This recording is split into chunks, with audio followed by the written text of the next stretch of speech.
What an absolutely amazing, astonishing amount of effort that goes into all the little details that Oda puts in this wonderful, wonderful masterpiece that is One Piece.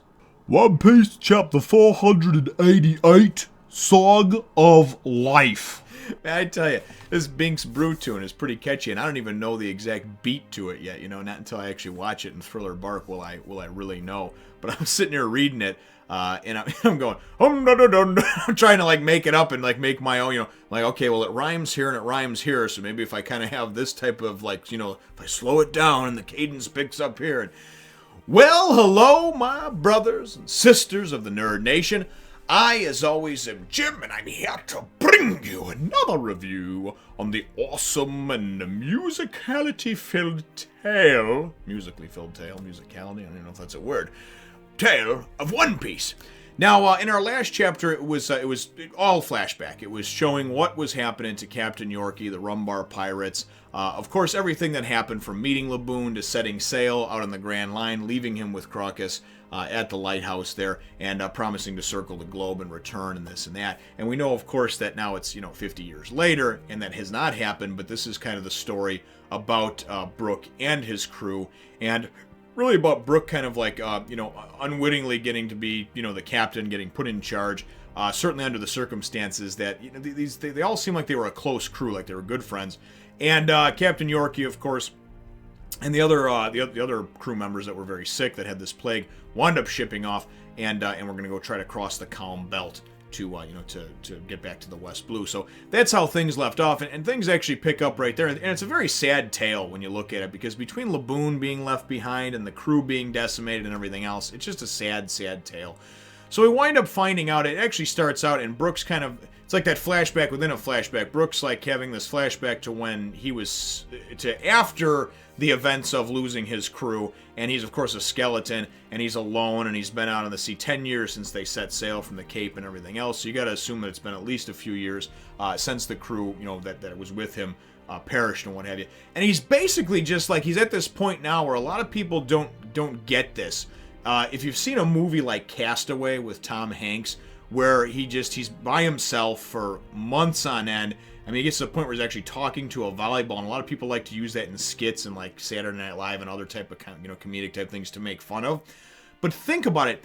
If you were alone for even some kind of apocalypse or whatever, the same thing with goes for I Am Legend with Will Smith. It kind of just shows you that trying to keep together things on a day-to-day basis when there's no one to talk to and no one to hear your words and no one to communicate with and say things back to you, it's gotta be it's gotta wreck you completely, mentally, physically, So you see him just kind of just putzing around on the ship, not really doing much, and then he winds up going and kind of having this dozes off and sort of has this dream that everybody's fine again and everything, and then he kind of comes out of the dream. And anyway, again, then it goes into the flashback within a flashback and shows preceding the events of Captain Yorkie and them leaving.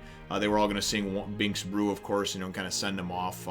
But anyway, because that's the song, and it is a very, very cool song. So I can't wait until I do see it in the anime so I can know exactly how it kind of goes in the beat, if it's to 1, 2, 3, 4 type of beat or what. So, but anyway, we find out that some other crew of pirates obviously wound up attacking them. Brook actually gets himself a bounty at one point.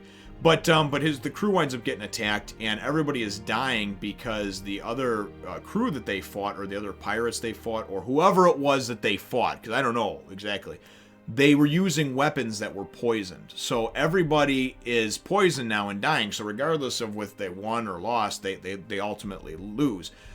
Is it kind of a shitty underhanded tactic to do? But I guess, but at the same time, it ensures a victory no matter what, I suppose, right? As long as you're able to actually attack and hit the other crew. But anyway, we wind up seeing, though, and it's very touching, the crew winds up sitting around, and Brook kind of comes out of his flashback for a moment, and he's playing the piano. He stops for a minute, and Luffy's like, come on, everybody's encouraging him. Come on, get going again. And this is where he's going to go. He's going to jam Binks Brew, but first he goes and opens up his skull, his afro and his skull head, and he pulls out a shell, one of the dials from Skypiea, and it's one of them. It's like a tone dial that, of course, can capture sound and music and everything. And then he goes back into his flashback. He says that this is the last song that he was able to record with his crew, and he puts it down and he's going to start jamming it. And that's when he goes and starts jamming, and we presume that he's jamming and singing along with the Straw Hats and everybody else, this Binks Brew. But he's also having this flashback, of course, of him and his crew as they're all poisoned, you know, saying, hey, listen, since we're all going to die anyway, let's at least go out with a song. We love song, we love music. They even show a flashback where Captain Yorkie, one of his... I'm thinking of the government guy from Ennie's Lobby, Corgi. Captain Yorkie wound up, going and saying that's one of the conditions of joining this crew. You have to have a love for music, right? So very cool stuff. My brother, who's very musically inclined and actually has a music and dance studio that he owns and teaches lessons for guitar, drums, piano, would absolutely love this character, just for, and this crew itself, just very cool how they're so in tune and so in touch with the music.